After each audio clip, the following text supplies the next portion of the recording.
Bismillahirrahmanirrahim. Bismillahirrahmanirrahim. Assalamualaikum warahmatullahi wabarakatuh. Innal hamdalillah nahmaduhu wa nasta'inuhu wa nastaghfiruhu wa nastahdihi wa natubu ilaihi wa na'udzu billahi min shururi anfusina wa min sayyiati a'malina. May yahdihillahu fala mudilla lahu wa may yudlil fala hadiya lahu. Asyhadu an la ilaha illallah wa asyhadu anna Muhammadar Rasulullah. Allahumma fashalli wa sallim wa barik ala nabiyyina wa habibina wa syafi'ina wa qa'idina wa maulana Muhammadin sallallahu alaihi wasallam wa ala alihi wa sahbihi wasallim. Yang kami hormati nenek mama, Cadia Pandai, dan khususnya para ulama dan zuama tentunya juga. Alam ini diciptakan oleh Allah Subhanahu wa taala, apakah subur atau kering, hujannya rahmat atau menjadi musibah, tergantung perilaku manusianya. Di dalam Al-Quran, satu kampung diberkahi atau tidak, itu digambarkan a'udzubillahi minasyaitonirrajim. Kriterianya, walau anna ahlal qura amanu wattaqau la fatahna alaihim barakatin minas samai wal ard. Sekiranya satu penduduk negeri beriman dan bertakwa, pastilah kami akan melimpahkan kepada mereka berkah dari langit dan dari bumi. Jadi apa syaratnya supaya kampung kita atau nagari kita ini penuh berkah? Harus beriman dan bertakwa. Walau anna ahlal qura amanu wattaqau. Ini sebetulnya ayat yang bersinggungan antara ayat Qur'aniyah dengan ayat kauniyah.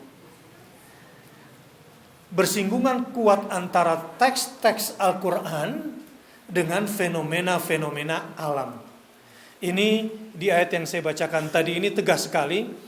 Kalau ingin mencatat di surah Al-A'raf ayat 96. Bahwasanya alam ini akan menjadi sumber kehidupan yang penuh manfaat atau menjadi sumber bencana, itu tergantung perilaku manusianya. Misalnya, saya pernah merasa aneh ketika di Jakarta dengarkan radio. Radio di Jakarta menyiarkan informasi yang agak aneh di telinga saya. Pohon-pohon di Jakarta sudah mulai menjadi ancaman bagi manusia. Saya kaget.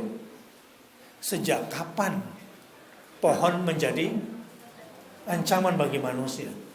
Oh, maksudnya usia-usia pohon di jalan-jalan raya di Jakarta sudah tua, besar-besar, dan kalau musim hujan dan angin kencang bisa mengancam para pengendara atau mobil yang parkir di sekitarnya. Saya juga pernah tersinggung ketika nonton acara di TV, acara hewan itu, Animal Planet, ya, di dunia hewan.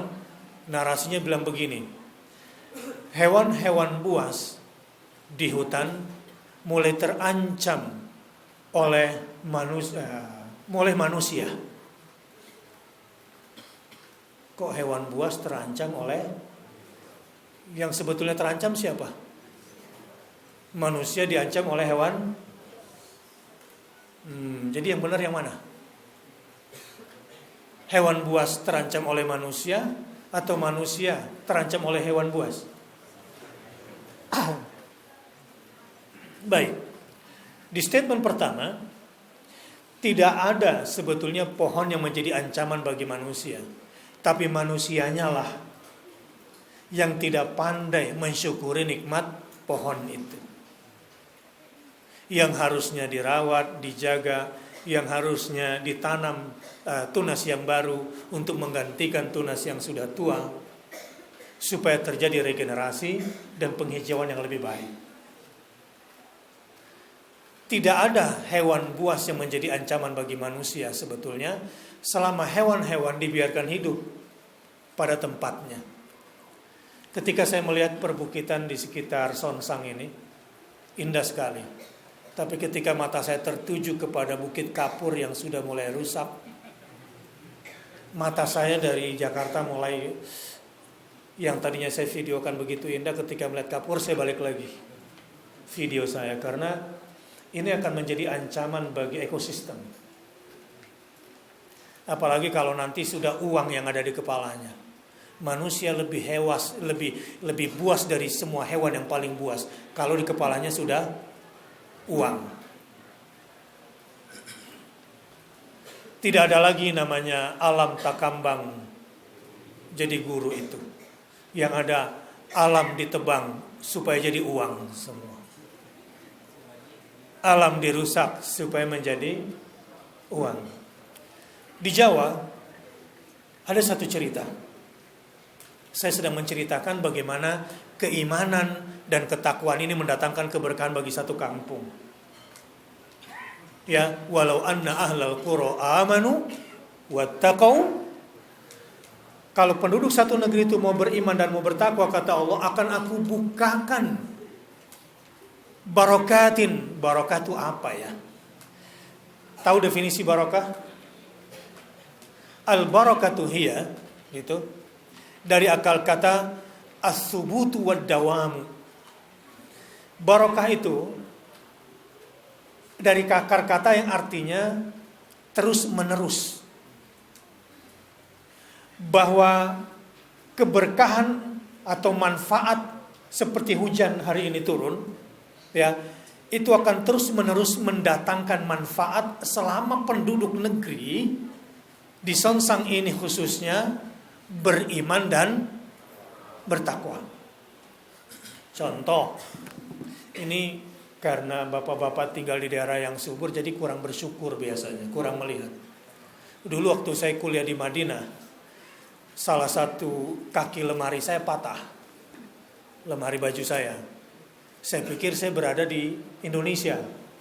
Saya keluar asrama, kemudian mencari patahan kayu di Arab. Saya tidak terasa jalan 100 meter, 200 meter, 300 meter. Saya sudah berjalan lebih 1 kilo. Saya lupa kalau saya sekarang berada di Arab. Yang tidak segampang di Indonesia menemukan patahan kayu. Saya baru sadar, jadi saya harus cari batu di sini. Karena di sana tempatnya batu.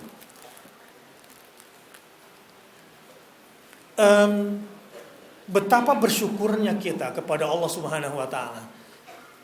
Di sini susah ya. Ada tanah kering. Ada tanah kering. Tidak ada pepohonan. Kalau saya siram pakai air sumur, kira-kira akan tumbuh gak pohon pisang di situ? Tanah kering, saya siram pakai air sungai atau air sumur, kira-kira akan tumbuh gak di situ pohon pisang? Tidak. Karena air dari bumi beda komponennya, ingredientnya dengan air yang turun dari langit. Sehingga digambarkan di dalam Al-Quran itu kehidupan dunia ini Allah gambarkan. Saya bacakan ayatnya. A'udzubillahi minasyaitonirrajim di dalam surah Yunus ayat 24. Innama mathalul hayatid dunya kama'in anzalnahu minas sama'. Fakhtalata bihi nabatul ardi mimma ya'kulun nasu wal an'amu. Sesungguhnya perumpamaan kehidupan duniawi ini secara gampang Allah sederhanakan seperti ini perumpamaannya. Adalah seperti air hujan yang kami turunkan dari langit, lalu tumbuhlah dengan suburnya. Karena itu tanaman-tanaman di bumi. Jadi ada tanaman, ada tumbuh-tumbuhan. Apa bedanya? Tanaman dengan apa bedanya? Tanaman adalah pohon-pohon yang kita tanam, padi-padi yang kita.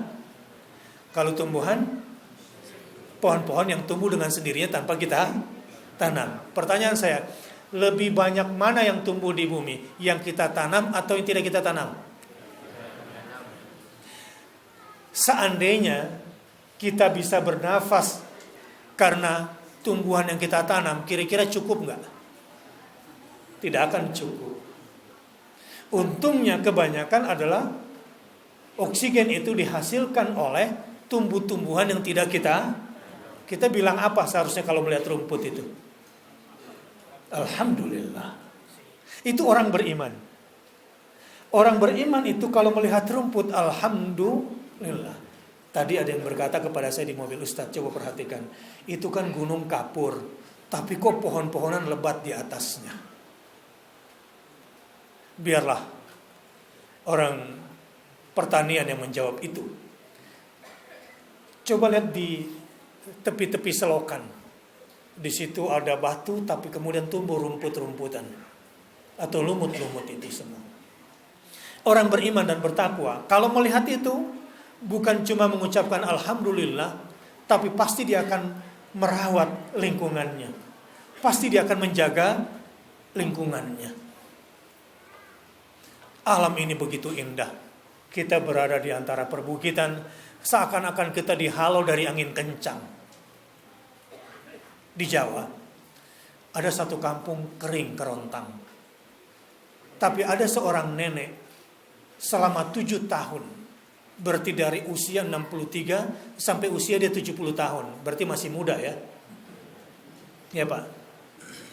Ibu-ibu usia 70 tahun berarti masih menstruasi. Enggak. Yang keluar apa itu ya, kalau usia segitu. Maaf saya bercanda sedikit. Dia tidak pernah mengeluh. Orang-orang di kampung kemudian anak mudanya karena hanya panen belum tentu setahun sekali. Itu pun kalau panen setahun sekali hasilnya belum tentu memuaskan. Akhirnya terpaksalah menjadi buruh di kota-kota. Mereka yang sekolahnya tinggi di kota tidak lagi mau kembali ke kampungnya. Lupa kacang dengan kulitnya. Kecuali Pak Kasmen dan teman-teman mudah-mudahan. Dan semua perantau-perantau yang ada di sini sayang dengan orang kampung. Anak-anak muda yang disekolahkan tinggi-tinggi itu malas lagi mengabdi kepada kampungnya. Sampai satu hari adalah anak muda yang baru pulang dari luar negeri. Ini kejadian, ini fakta. Tiba-tiba dilihatnya kampungnya sudah subur. Panennya sudah 2 kali setahun. Yang dia bingung adalah dulu di kampungnya ini kering sekali. Tapi sekarang pengairan begitu bagus. Ditanya kepada ketua nagarinya tidak paham entah dari mana datangnya air. Yang dia tahu cuma ada danau dari balik bukit yang kemudian mengalir ke kampung kita ini. Tapi dia tidak tahu siapa yang membuat air danau itu mengalir ke kampung ini.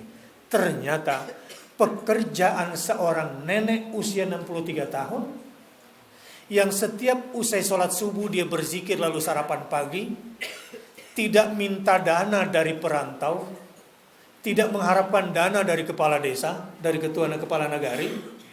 Dia cuma bermodalkan cangkul dan punya niat ingin mensejahterakan orang-orang di kampungnya, di nagarinya. Dia tidak pernah bisa mengira apakah dia mampu membelah bukit dengan cangkulnya dan tulangnya yang rentak ini. Tapi itu dia lakukan semata-mata khairun nasi anfa'uhum linnas. Dia cuma ingin memberikan manfaat kepada orang sekitar. Dia tidak pampang fotonya, sayalah yang telah bekerja untuk kampung ini, tidak. Dia tidak pasang spanduk untuk pilih saya supaya saya mencangkul ini, tidak. Dia sembunyikan amal solehnya. Dia sembunyikan kebaikannya. Setiap pagi, habis subuh ketika pemuda belum pada bangun, dia sudah mencangkul. Usai mencangkul untuk kepentingan orang banyak, baru dia cangkul sawahnya sendiri. Menanam di sawahnya sendiri. Begitu hari demi hari, begitu yang dilakukan tahun demi tahun, sampai kemudian dia berhasil membelah bukit. Saya tidak tahu setinggi apa dan selebar apa. Tapi di zaman Bapak Soeharto dulu, dia termasuk yang mendapatkan penghargaan itu. Nenek yang usia 70 tahun itu.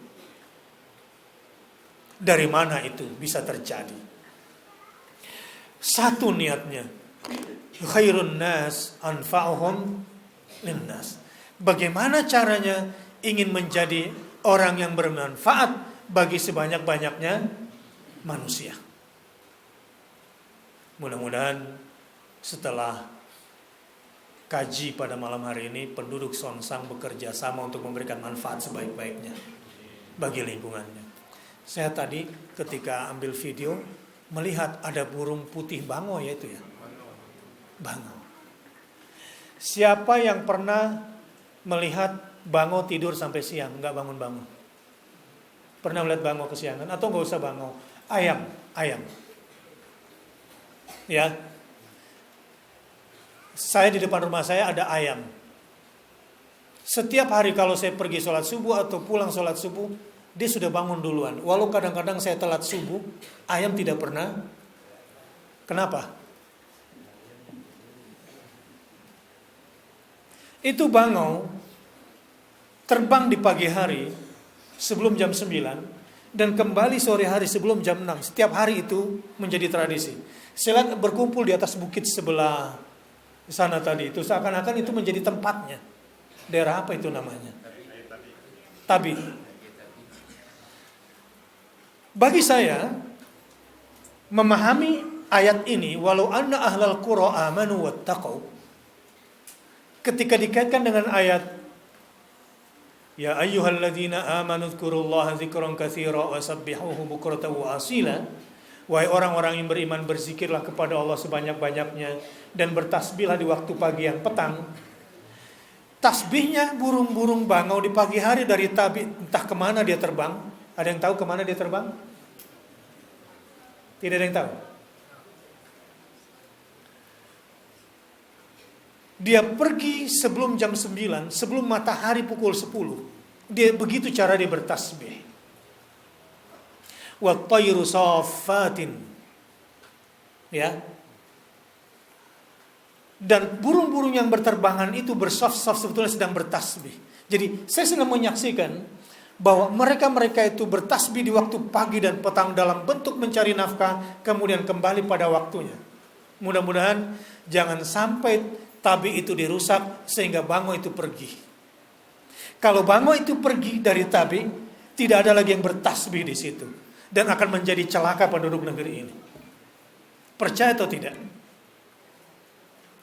Selama hewan-hewan senang tinggal di Sonsang, selama ikan-ikan di kolam dijaga, semua itu sholat, semua bertasbih, walakin la ta'lamuna tasbihahum.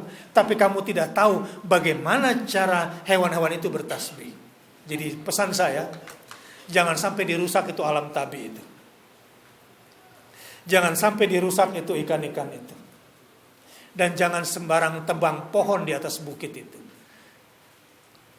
Hanya karena uang. Nanti Allah akan hancurkan negeri ini. Tidak ada lagi keberkahan pada negeri ini.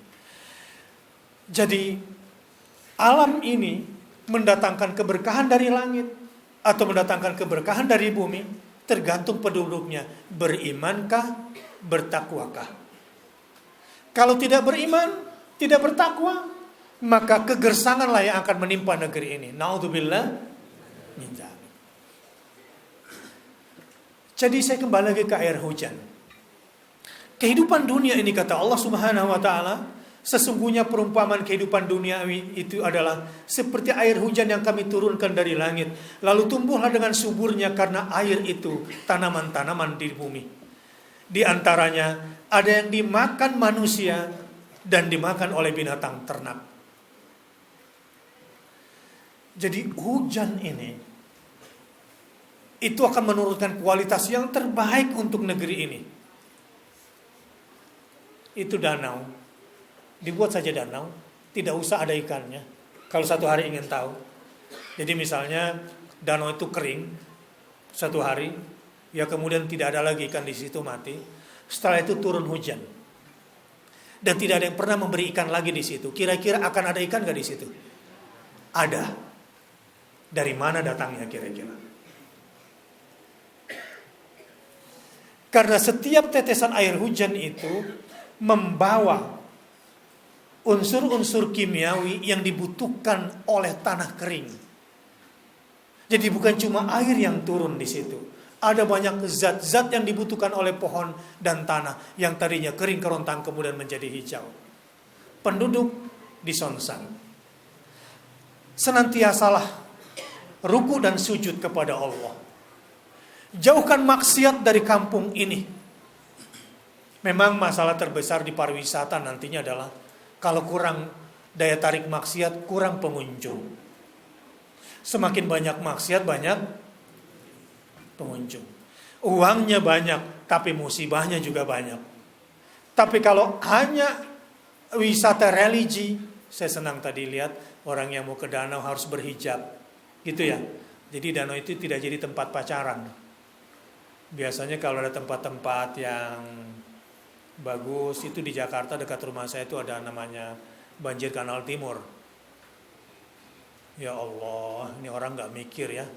Itu akhirnya kalau malam minggu pada pacaran semua di situ, pusing juga kita mengusirnya. Ini terutama anak muda ini, kalau ada tempat bagus sedikit langsung dijadikan sebagai tempat bermaksiat. Kalau itu kita biarkan, maka nanti akan datang musibah ke negeri ini. Nah karenanya supaya negeri ini selalu dalam limpahan rahmat dan berkah dari Allah Subhanahu wa taala, mari kita jaga dan mari kita tingkatkan kualitasnya. Apa yang harus dilakukan oleh penduduk negeri ini?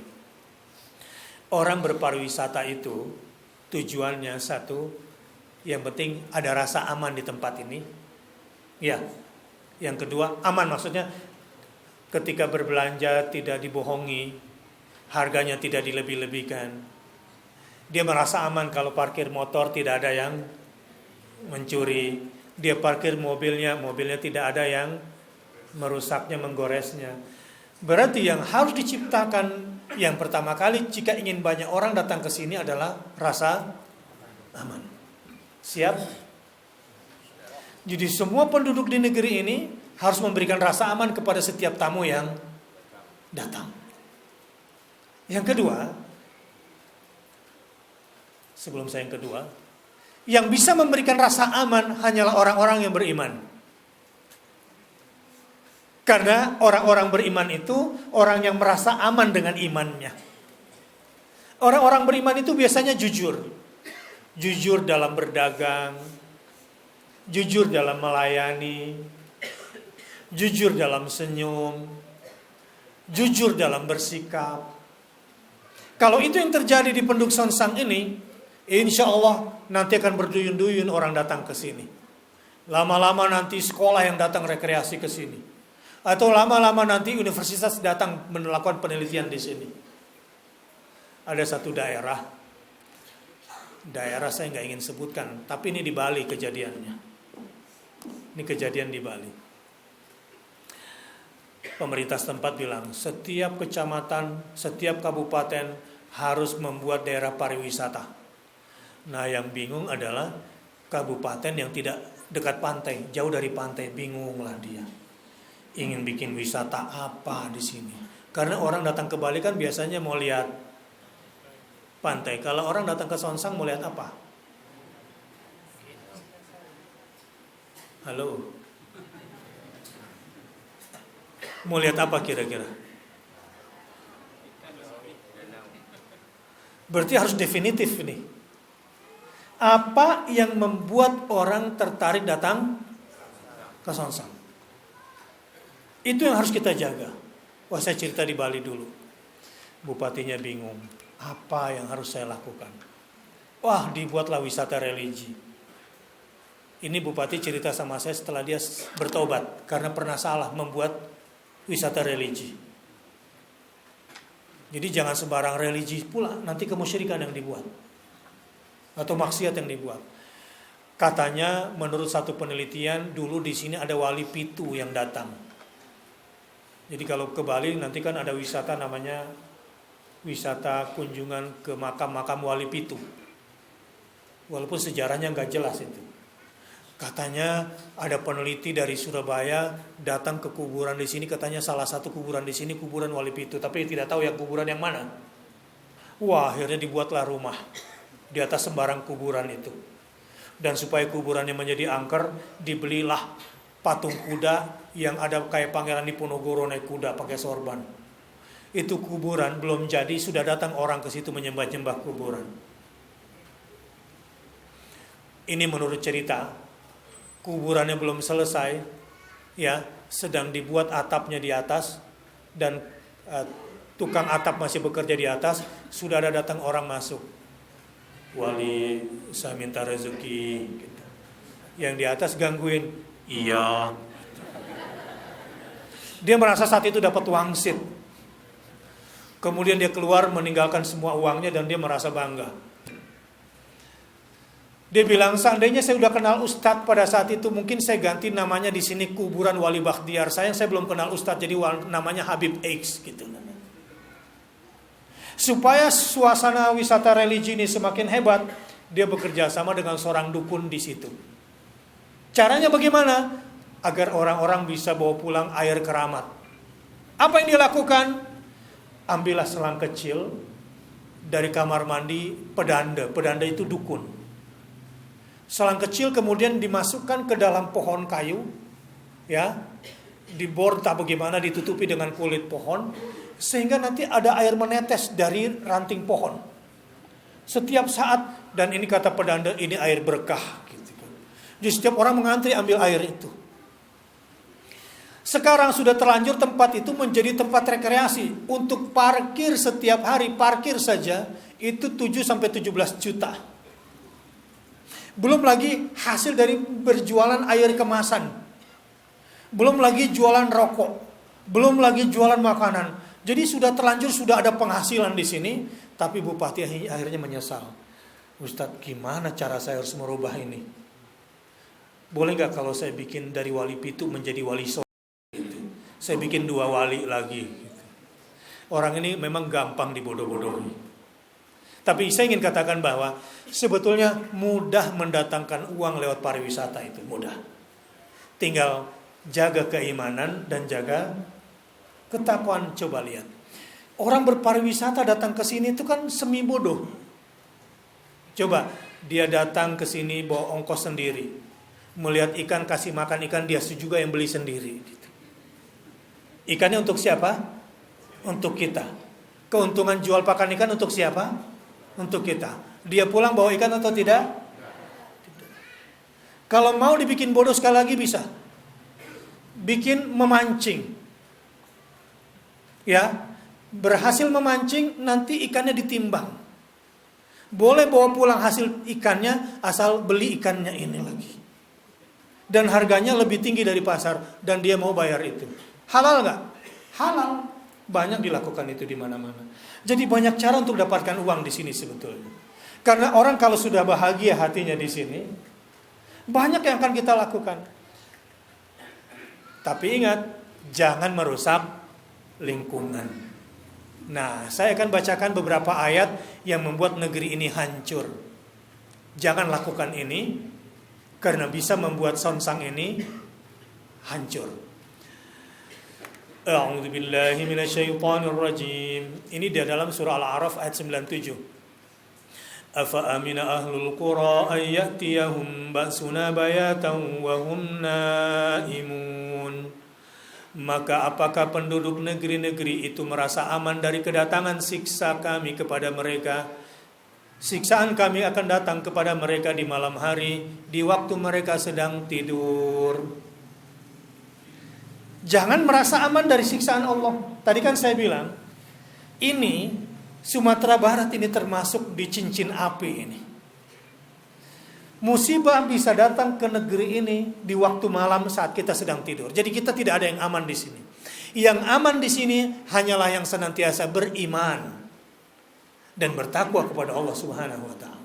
Di ayat lain digambarkan, awa amina ahlul qura ay ya'tiyahum ba'suna duhan wa hum yal'abun. Atau apakah penduduk negeri-negeri itu merasa aman dari kedatangan siksaan kami kepada mereka di waktu matahari sepenggalahan naik di waktu duha ketika mereka sedang bermain? Jadi kita nih kadang-kadang di waktu duha kan sedang kerja. Tapi kerja kita sebetulnya menurut Allah waktu main-main. Dan bisa saja musibah itu datang pada waktu duha. Jadi apa yang harus dilakukan supaya negeri Sonsang ini menjadi negeri yang diturunkan berkah? Waktu duha, apa yang harus kita lakukan? Sholat duha. Wah, betapa indahnya kalau seluruh penduduk Sonsang atau mayoritasnya setiap waktu duha kemudian sholat duha di rumah atau mau sholat duha di masjid. Ini negeri. Belum lagi danau, melihat orang sholat duha saja di sini orang sudah senang. Itu sudah jadi pariwisata sendiri, walaupun tujuan kita bukan untuk dilihat oleh orang lain.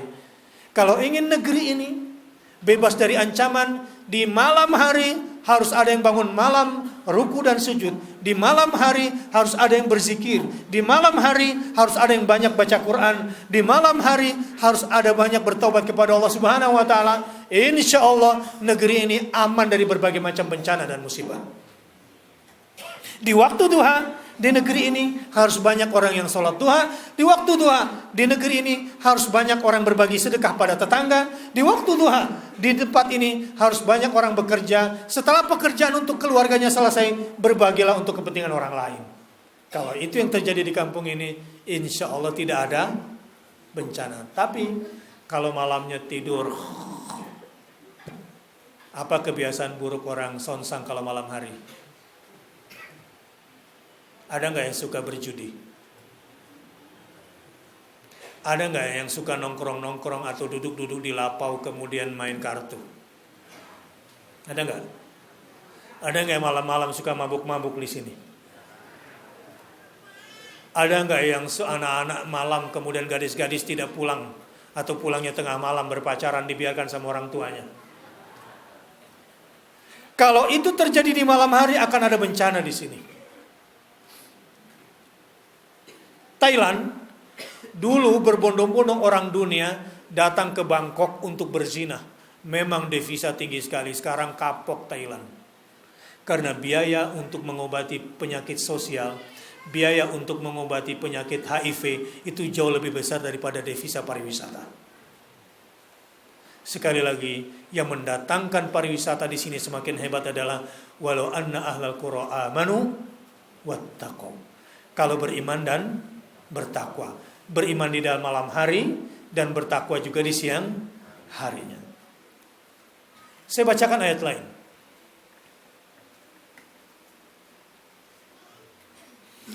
Penyebab nanti yang membuat Sonsang bisa hancur kalau di sini penduduknya sudah berlaku zalim.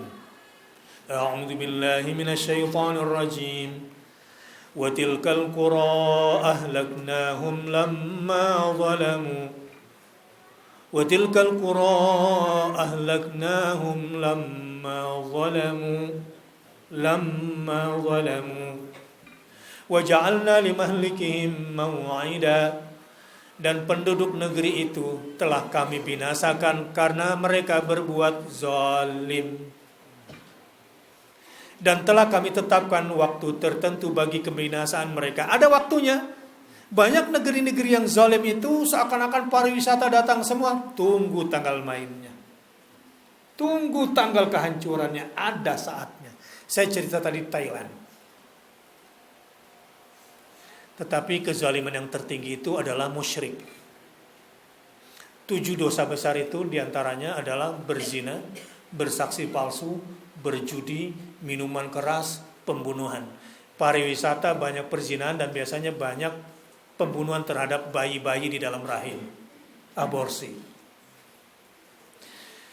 Kalau sudah banyak kezaliman di satu negeri, misalnya orang kayanya, penguasanya hanya memikirkan diri sendiri, memikirkan kenikmatan tersendiri, tidak mau berbagi kepada yang miskin.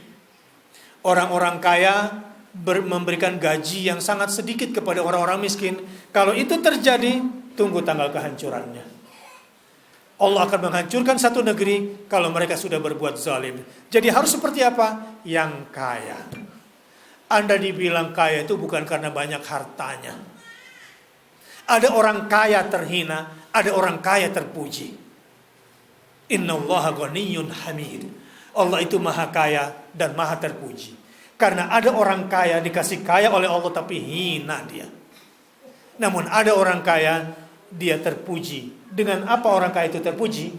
Karena suka berbagi, suka memberi. Misalnya, saya punya teman, dia mu'allaf di Bali. Ini cerita baik di Bali. Setiap Jumat, dia memberikan makan 300 paket makanan usai sholat Jumat, pindah-pindah masjid. Padahal dia mu'allaf. Dia tidak bisa mengerjakan banyak kebaikan kecuali dia seorang pengusaha catering, ingin cateringnya berkah, maka setiap Jumat dia memberikan makanan 300 paket, dan itu dia libur kerja setiap hari Jumat. Dan setiap orang pulang dari sholat Jumat dikasih makan. Makannya tidak mahal, hanya 7.000 rupiah per bungkus. Dia telepon saya, Ustadz, nih saya bingung nih. Bingung kenapa? Ini saya dapat Camry nih. Padahal sedekah saya belum secukup harga Camry. Allah tuh bayarnya cepat. Camry ini apa ya? Saya juga gak paham. Ngomong Camry di kampung Songsan ini. Camry itu ini semacam apa ya? Kan ada buah kecil itu dipukul dulu sampai pecah, ada isinya itu. Kemiri itu ya, salah. Maaf saya bercanda. Saya ingin ceritakan kebaikan dia. Belum selesai dia memberikan sedekah, itu salah satu rekeningnya itu dapat itu. Dia telepon lagi saya. Sehingga dia tidak pernah berhenti untuk melakukan itu sampai sekarang. Akhirnya saya contoh di Jakarta. Setiap hari Jumat kita juga bikin paket itu. Benar, tidak pernah habis, selalu saja ada. Bahkan sekarang kita bikin di setiap Ramadan. Setiap Ramadan kita bikin takjil. Itu untuk tahun ini katanya kemarin totalnya dari 1 bulan hampir 50.000 paket. Selama Ramadan. Dan memang orang yang diberkahi itu, kata Rasulullah dalam hadisnya, makanan 1 orang cukup untuk 2 orang. Makanan 2 orang cukup untuk 4 orang. Makanan 4 orang cukup untuk 8 orang. Dan begitulah kelipatan seterusnya. Satu hari Rasulullah dicurhatkan oleh penduduk satu kampung. Ya Rasulullah, kampung kita ini sekarang sulit sekali makanan. Kata Rasul, jangan-jangan kalian makannya sendiri-sendiri ya. Coba makannya itu bersama-sama.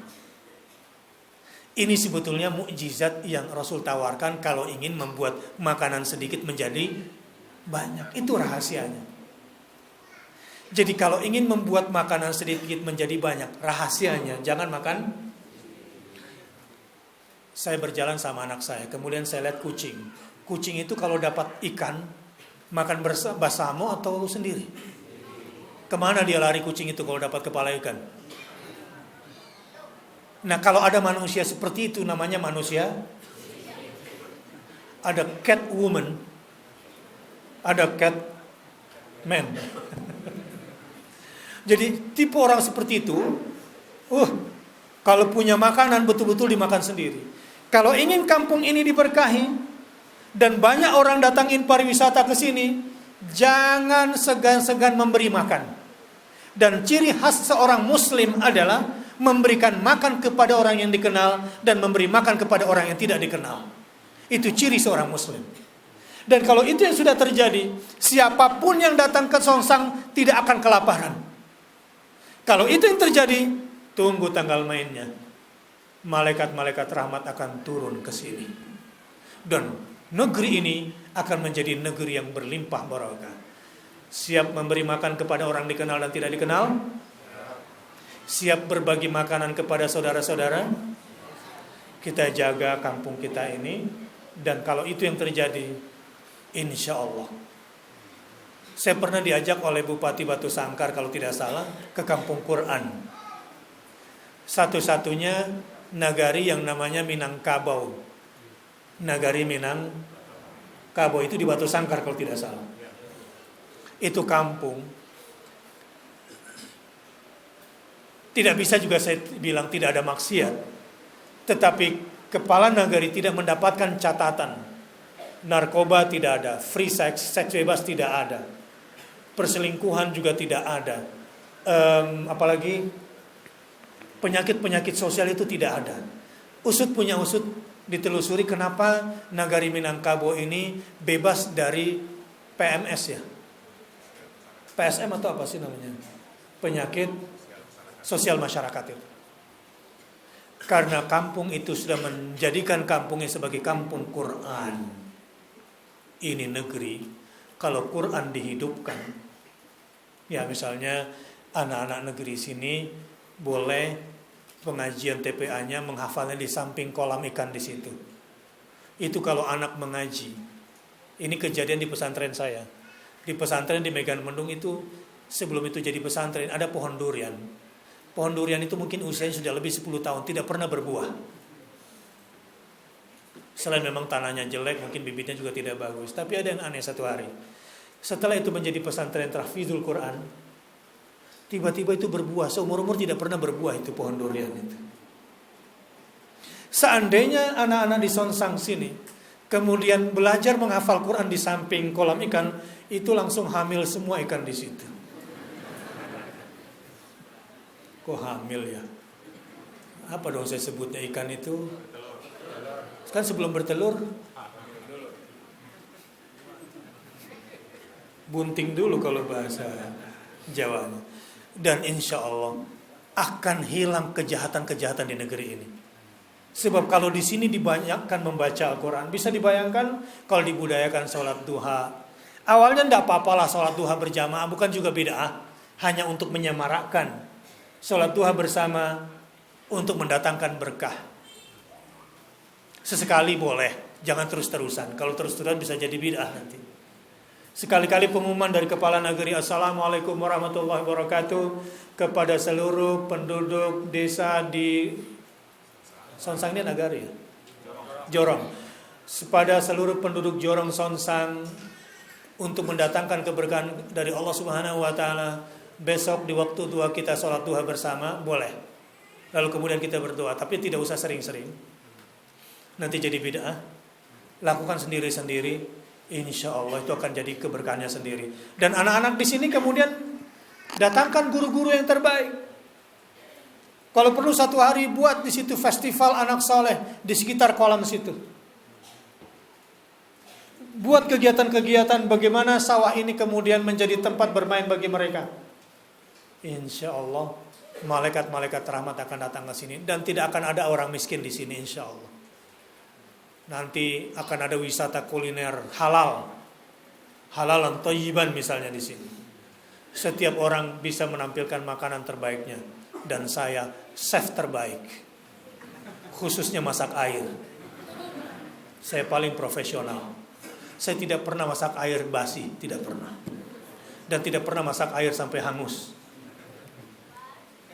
Ya iyalah, mana ada air hangus. Masya Allah, mudah-mudahan kebaikan senantiasa melimpah di Jorong Sonsang. Satu lagi saya ingin tambahkan, ya. Ini kata kunci penting kalau ingin di Sonsang ini, Jorong ini akan banyak kebaikan di sini. Semua harus bermula menjadi tangan di atas. Jangan bermula dari tangan, jangan. Enggak usah berharap banyak sama perantau. Perantau itu miskin-miskin sebetulnya. Cuma kalau pulang bergaya saja seakan-akan punya ini punya itu. Padahal biasa saja hidupnya juga di sana. Tapi nggak apa-apa, puji yang banyak supaya keluar hadiahnya yang banyak keluar di sini. Puji-puji saja supaya hadiahnya banyak di sini, walaupun dia pulang pusing lagi nanti dari mana uangnya. Maksud saya begini, rezeki yang akan kita datangkan, saya mau ajarkan ilmu bagaimana supaya langit rahmat tembus dari sini. Dari Jorong Songsan ini tembus sampai ke Allah Subhanahu wa taala. Ini ilmu saya ajarkan sebetulnya buat para kiai. Bagaimana supaya pesantrennya itu tidak mati dan tidak pernah menjadi bangkai, dan supaya pesantrennya tetap memberikan beasiswa gratis. Saya bilang kiai harus mampu menembus langit rahmat dari pesantrennya. Tapi kira-kira kalau saya kasih ilmunya di sini sanggup nggak menerimanya, Pak ya? Nah, insya Allah tidak. Semua yang saya ajarkan tadi sebetulnya itu sudah ilmunya. Ilmu menembus langit supaya turun rahmat ke sini. Yang saya sebutkan dari awal sampai tadi, sampai sekarang, itulah ilmunya. Itu ilmu praktisnya semua. Kalau itu yang kita kerjakan, insya Allah turun semua. Tinggal satu lagi. Setiap kita harus berusaha menjadi tangan di atas. Setiap kita. Ketika setiap kita berorientasi memberi, seperti seorang ibu hanya memberi, tak harap kembali, bagai menyinari dunia. Kalau itu yang menjadi jiwa kita, setiap orang menjadi ibu di Sonsang ini, percayalah, berapapun yang kita infakkan di jalan Allah itu kembalinya pasti besar. Tidak ada ceritanya orang yang bersedekah itu miskin. Justru orang yang pelit itu yang susah hidupnya. Walaupun kaya raya, walaupun banyak uangnya, walaupun mewah mobilnya, walaupun bagus rumahnya, kalau dia pelit, bahasa Minangnya apa pelit?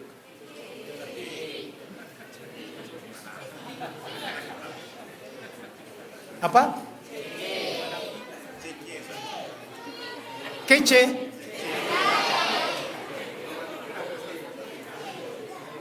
Apa? Ceke. Apa itu ceke? Apa itu pelit? Hanya memikirkan perutnya sendiri, hanya memikirkan anaknya sendiri, hanya memikirkan keluarganya sendiri. Ini barangkali kalau ibaratnya Sumando Lapia Burwo itu. Ya, hanya memikirkan dirinya sendiri. Naudzubillah. Jadi semua siap memberikan yang terbaik buat kampungnya? Siap, insya Allah nanti pot bunganya dirawat. Ya, kalau perlu nanti ada bunga-bunga setiap di depan rumah ini atau sepanjang jalan itu kita coba buat boulevard. Entah pohon apa sehingga masuk ke sini tuh merasakan. Pasti nanti orang Jakarta sebelum sampai ke Sonsang rasanya belum sampai ke Agam. Itu terjadi di Bantaeng. Di Makassar, dulu kan orang kalau pulang dari Jawa ke Makassar itu paling cuma sampai di Makassar di ujung pandang. Sekarang mereka sampai ke Bantaeng. Prof Nurdin merubah kampung yang tadinya banjir diolah sedemikian rupa dengan teknologi yang baik, dengan disiplin yang baik. Sekarang orang Makassar yang wisatanya ke Bantaeng. Jadi wisata kedua. Karena tidak korupsi dan didukung oleh masyarakatnya. Masyarakatnya sampai dilatih. Kalau sampai terjadi kecelakaan di jalan raya, masyarakat sudah mengerti bagaimana dalam tempo 3 menit semua bisa mengurus P3K. Dan datanglah kemudian ambulans, karena semua masyarakat mengerti kalau terjadi kecelakaan tahu nomor telepon yang mana harus dihubungi. Dan masyarakat sudah diajari bagaimana memberikan keamanan bagi kampungnya sendiri. Suara apa yang ditimbulkan kalau tiba-tiba ada yang aneh di kampung ini, sehingga pancilok itu takut datang ke sana. Dan sekarang orang-orang Bantaeng itu bangga kalau pulang kampung. Insya Allah setelah ini para perantau-perantau Jurong Songsan ini bangga kalau pulang kampung. Karena orang kampung di Jurong ini kepada perantau bukanlah antara pemberi dengan penerima. Tetapi apa yang dilakukan oleh orang Jurong Songsang sekarang adalah kalau orang perantau pulang belajar dari Songsang kemudian membuat sesuatu yang baru di luar. Karena orang di Songsang sudah mendapatkan rahmat dari Allah Subhanahu wa taala. Ini saja yang bisa saya sampaikan. Mudah-mudahan yang sedikit ini bermanfaat buat kita semua. Semoga nasihat-nasihat tadi direkam dengan baik, dilaksanakan dengan baik dari hal-hal yang sederhana saja. Subhanakallahumma wa bihamdika asyhadu an la ilaha illa anta astaghfiruka wa atubu ilaik. Hadanallahu wa iyyakum ajma'in. Wassalamualaikum warahmatullahi wabarakatuh.